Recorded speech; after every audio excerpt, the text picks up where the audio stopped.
Hey Gecko fans, this is Wally with Supreme Gecko. Do you ever have the need to set up a bioactive enclosure for small geckos? Today we're going to do that. And we're going to see some amazing little tiny geckos. We're going to touch on all the things that you need to do to set up the enclosure the right way. And this is going to be a very different video. You'll see in just a second. Stay tuned. In this video, we're going to show the setup on the right-hand side and some of the amazing animals that we keep on the left-hand side. These are some small geckos that we're keeping in these small enclosures. Again, on the right as we do this setup, you'll see that we're using a substrate of 3 parts dirt and about 1 part sand. You can see all the springtails that we've seeded into this enclosure. We'll add dwarf white isopods a little bit later to this setup as well, and that'll be a perfect cleanup crew. I've added some sphagnum moss, and that's going to be a damp area for these springtails and the dwarf whites. Over on the left, I'm showing off a more arid enclosure, and again, the one that we're doing on the right is more of a tropical enclosure. Hopefully, this is a really good compare and contrast look at these two types of setups. The tank on the left is a 5-gallon. The tank that we're setting up on the right is a 10-gallon enclosure. These are glass aquariums. Now in our tropical enclosure, we have the dwarf whites, we have the springtails, we have the sphagnum moss, and because we're using isopods as cleanup crew in this enclosure, I've added some decaying wood. A little bit later on, I'll be adding more wood and especially cork bark that I'll put right over that sphagnum moss to maintain humidity and keep that area moist for the isopods and the springtails. The cork bark and the decaying wood additions will allow plenty of hiding places for these geckos. But that's really not enough for our cleanup crew because they're deciduous and they need something decaying to eat. So I'm going to throw in a bunch of leaves at this point. Again, more hiding places for the geckos, but our isopods and our springtails will use these leaves to eat on.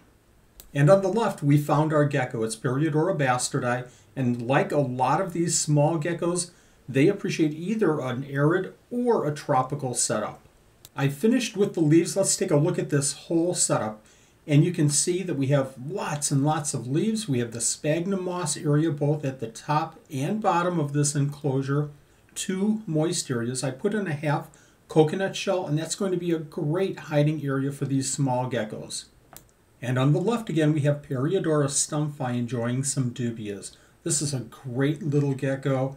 I just threw in some crickets. Let's see if they show any attention. One sees them already. As you can really tell, I love keeping this Periadora genus of geckos. They're just a bunch of fun, small, lots of behavior, lots of unbelievable colors on the babies. And we'll see some of that in just a minute.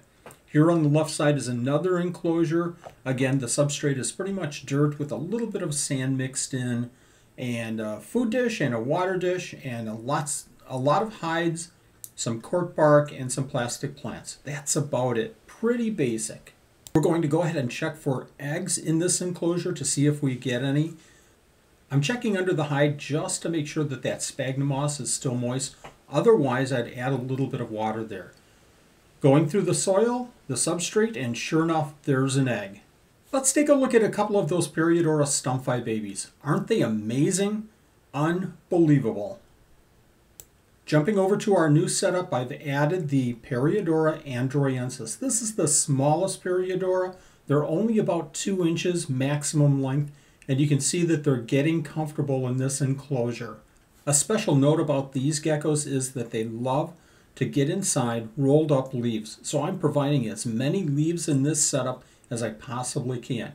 And you know, with those springtails and those dwarf white isopods, their tummies are going to be full all the time. In addition, we'll be feeding some small crickets. We're going to feed a lot of baby mealworms, and once in a while we'll throw in some small dubias. They'll have plenty to eat in this enclosure. As we continue to show the new enclosure on the right, on the left I'm going to show Periadora bastardi babies that we found last year that we're going to go ahead and put away. Now on the right, that's a lot of leaves, a lot of hiding spaces for these Periadora androidensis. You can see the decaying wood, you can see the half coconut shell, You can see the cork bark on the top. This tank is just perfect for these little geckos. Now I know what you're thinking already. That's a big enclosure for those small geckos. That's a lot of leaves. There's a lot of hiding spaces.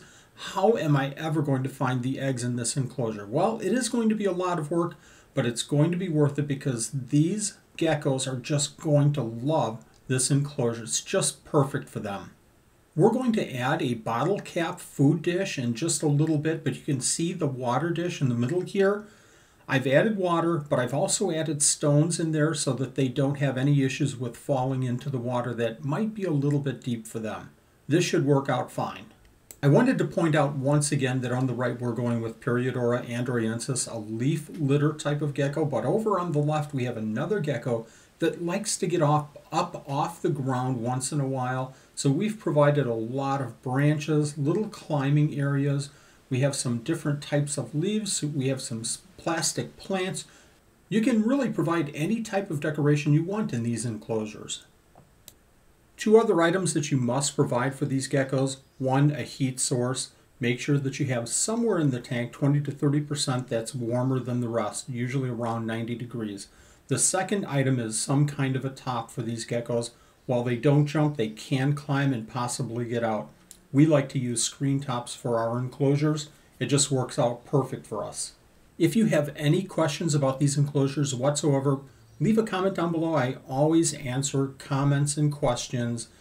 We'll go ahead and show another video of a rare gecko at the top of this screen. Thank you very much for watching. We'll see you next video.